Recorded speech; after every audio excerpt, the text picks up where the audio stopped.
झारखंड सहायक आचार्य भर्ती 2024। झारखंड सहायक आचार्य को लेकर बीएड वाला का टेंशन फिर से बढ़ा। दोस्तों मैं आपको बता दूं, बीएड वाले कैंडिडेट थे वो सुप्रीम कोर्ट गए थे और सुप्रीम कोर्ट ने स्पष्ट कर दिया कि आपकी नियुक्ति 1 to 5 में नहीं हो सकती, इसलिए इसको खारिज कर दी जाती है। चूंकि उनका कहना ये था कि बीएड और डीएलएड के संबंध में पहले से ही सुनवाई हो चुकी है पूरी, उसमें स्पष्ट क्लियर किया गया है कि बीएड वाले 1 to 5 के लिए एलिजिबल नहीं है। तो दोस्तों मैं आपको पूरा कहानी बताता हूँ हुआ क्या था। झारखंड सहायक आचार्य, जैसे कि आपको पता है, क्लास 1 to 5 और 6 to 8 दोनों का एग्जाम चल रहा था, उसका कंप्लीट हो चुका है। तो सबसे पहले बात आई कि पहले फॉर्म भरने की। तो फॉर्म जो है सबसे पहले दिया गया उनको जो सिर्फ और सिर्फ जेटेड पास थे, पहला चरण में हुई था। फिर क्या हुआ कि सीटेट वालों को भी मौका मिला। तो सीटेट वाले में जो बीएड कैंडिडेट थे वो 1 to 5 और 6 to 8 दोनों पास थे।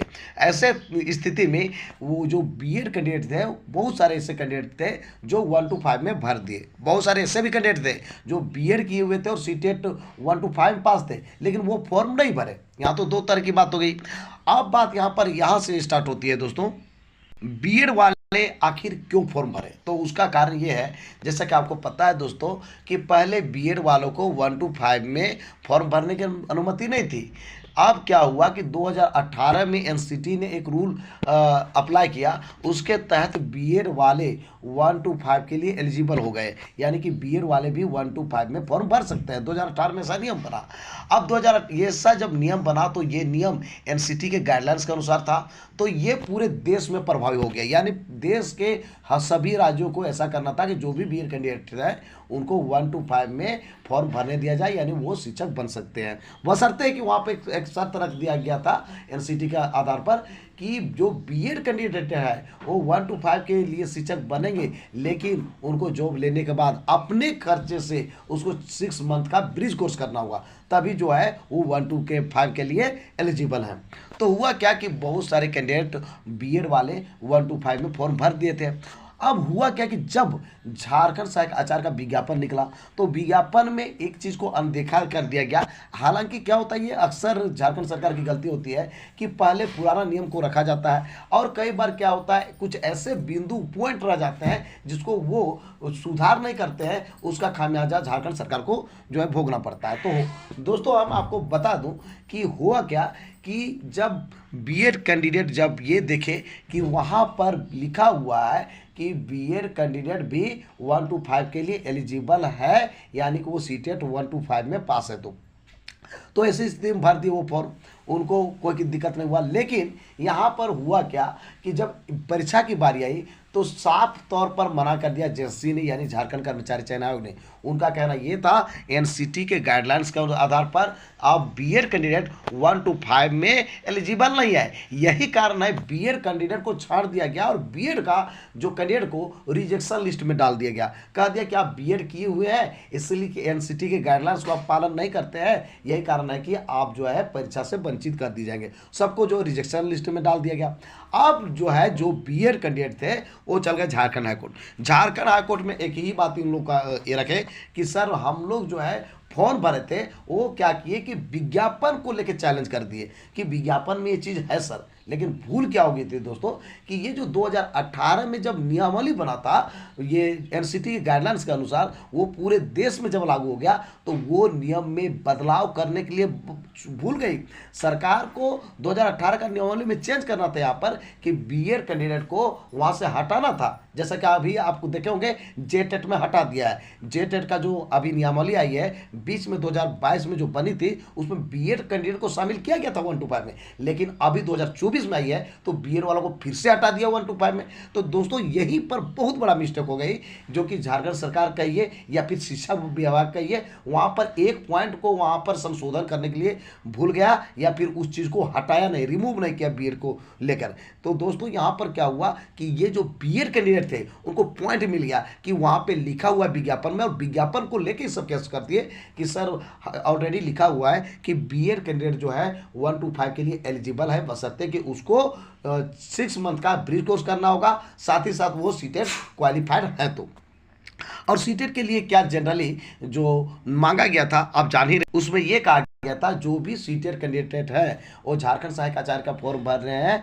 तो उनको क्या है कि जब भी उनकी नियुक्ति होती है तो अस्थायी नहीं होगी। उनके अस्थायी होने के लिए उसको पहला अटेम्प्ट में जेटेट पास करना होगा। जो भी सीटेट पास कैंडिडेट है उनको जेटेट पास करना ही होगा, तभी उसको ये नियुक्ति अस्थायी की जाएगी और उसमें भी पहला अटेम्प्ट में उसको पास करना होगा। तो ये चीज़ आप जान ही रहे हैं। लेकिन हुआ क्या दोस्तों, वही बीएड वाले के साथ जो है धोखा हो गया। वो क्या हुआ कि वहाँ तो उन लोग फॉर्म भर दिए थे, उसके बाद इस झारखंड हाईकोर्ट ने ऑर्डर भी दे दिया कि सही है, आपका विज्ञापन में है, तो आपको जब फॉर्म भरे हैं तो आप एग्जाम दे सकते हैं। तो यहाँ पर तो सही था। अब हुआ इन लोग का टेंशन कहाँ पे कि फॉर्म भी भर दिए, एग्जाम भी दिए, अब बारी है रिजल्ट का। रिजल्ट तो अभी आया नहीं है। अब क्या है, उसके पहले ही जैसा कि आपको पता है जो भी सीटेट कैंडिडेट पास है उसको जेटेट पास करना जरूरी है, और नहीं तो उसकी नियुक्ति अस्थायी नहीं है, यानी कि उसको फिर से वहां से जॉब छोड़ना पड़ेगा।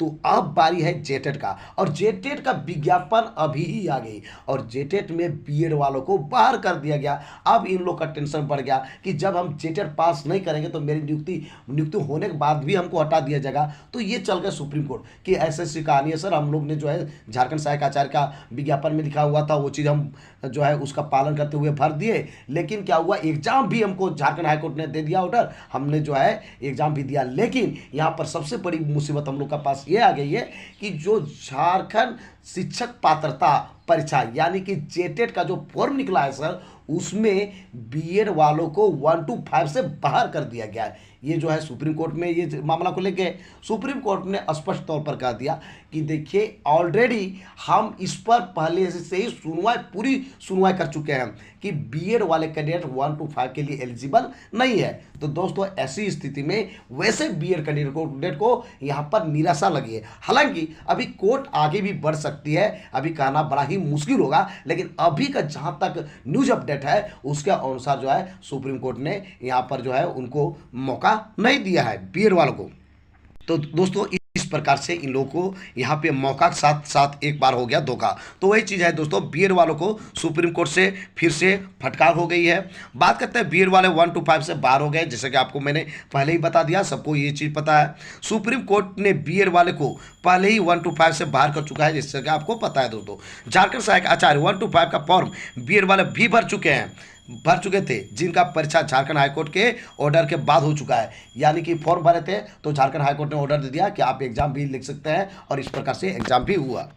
अब बात करते हैं दोस्तों, इस प्रकार से इन लोग का जो है अब जो है दुविधा में बात आ गई है, संशय में बात हो गई है कि रिजल्ट दिया जाएगा या नहीं दिया जाएगा। और सेम केस ये जो है आप देखे होंगे केबीएस में सेम केस हुआ था। जो बीएड कैंडिडेट थे 1 to 5 में सीटेट पास थे, लेकिन उनको बाहर कर दिया गया, एग्जाम भी हो गया था, एग्जाम होने के बाद उनका रिजल्ट नहीं आया। यही का केस जो है फिर हुआ था दोस्तों बिहार में जो है 1.0 में फॉर्म भरे थे लोग, एग्जाम भी दिए, एग्जाम के बाद एक भी कैंडिडेट का रिजल्ट नहीं दिया, यानी बीएड वाले कैंडिडेट का रिजल्ट भी नहीं दिया और ज्वाइनिंग भी नहीं दिया 1 to 5 में। तो इस प्रकार से जो है 2 केस मिली हुई है। आपको तीसरा केस अब झारखंड में देखना होगा कि क्या होता। फिलहाल जो है झारखंड में भी यही हुआ है कि फॉर्म भरे हैं, साथ ही साथ ये जो कैंडिडेट है वो आपका एग्जाम भी दे चुके हैं। देखना होगा कि रिजल्ट आता है या नहीं आता है। यदि रिजल्ट आता है उसके बाद ज्वाइनिंग मिलता है या नहीं, यदि ज्वाइनिंग मिलता है तो उसके बावजूद अस्थायी इन लोगों की नौकरी हो पाएगी या